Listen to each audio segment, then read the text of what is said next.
नमस्कार. ज्यावेळेला आपण आळूच्या पानांची वडी करायची असते त्यावेळेला आपण काय बघतो तर आळूची पानं मोठी असावी हे बघतो.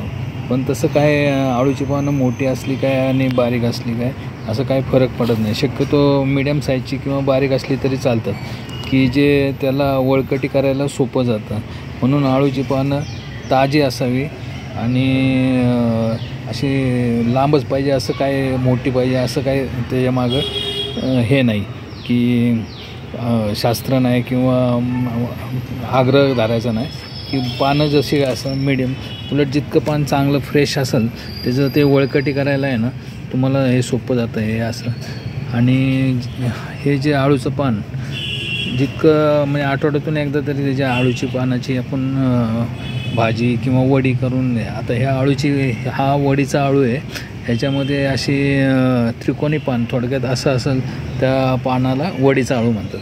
ह्या पानापासून बनवलेल्या ज्या वड्या असतात ते भरपूर म्हणजे चांगले म्हणजे घशाला त्रास होत नाही. ह्या पानांच्या वड्या बनवल्या खवखव होत नाही. आणि वडीचा आळू आणि भाजीचा आळू हे असे दोन प्रकार पडतात. तर आपल्याकडं हा आहे तो वडीचा आळू आहे.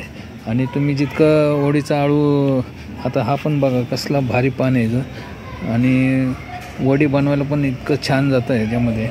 आणि तुम्ही हे जे सगळं टेरेसवर करू शकता तुमच्या घरामध्ये. आणि ह्याच्यामध्ये सुद्धा असे क्रेट वापरलेले आहेत. आणि क्रेटमध्ये आपण घराचा जो काडी कचरा आहे म्हणजे निवडलेल्या भाज्या अंड्यांची टरफलं केळीची सालं हे सगळं ह्याच्यामध्ये टाकलेलं आहे. आता त्याच्यापासून आपली ही पानं चांगली असे मोठे होतात. आणि तसेच ह्या कुठेही तुम्हाला हे शिफ्ट करता येतं. हे हा क्रेट असा उचलला की तुम्ही बाजूला ठेवू शकता. हे क्रेटमध्येच आपण हे केलेलं आहे. भाजी आळूची पानं लावलेली आहे आणि तुम्हाला कुठे नेऊन शिफ्ट करता येतं. परत क्रेट मोठा असल्यामुळे ना तुम्हाला ह्याच्यामध्ये तुमचा घरचा सगळा कचरा हा असा ह्याच्यामध्ये टाका. ह्याला काही प्रॉब्लेम होत नाही.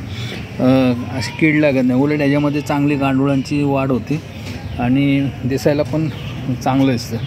आणि ही जागासुद्धा आपल्याला कुठे शिफ्ट करता येतं. आणि ह्याची आळूची चांगली पानांची वाढ होते. आता आळू हा आता हे 4 ट्रे आहेत माझ्याकडे. जवळजवळ 4 ते 5 ट्रे आहेत. तिथं एक आहे. तर जमिनीत पण असं टेरेसवर पण लावलेलं आहे आळू मातीमध्ये. पण शक्यतो हा आळू आहे क्रेटमध्ये तुम्हाला लावून ह्याच्यासाठी नवीनच क्रेट आणलेले आहेत आपण. असं काही तुम्ही स्क्रॅपमधले पण क्रेट वापरू शकता. आणि तुमचा घरच्या कचऱ्याचा मेन प्रॉब्लेम सॉल्व होतो. हाच मेन उद्देश होतो, फायदा होतो.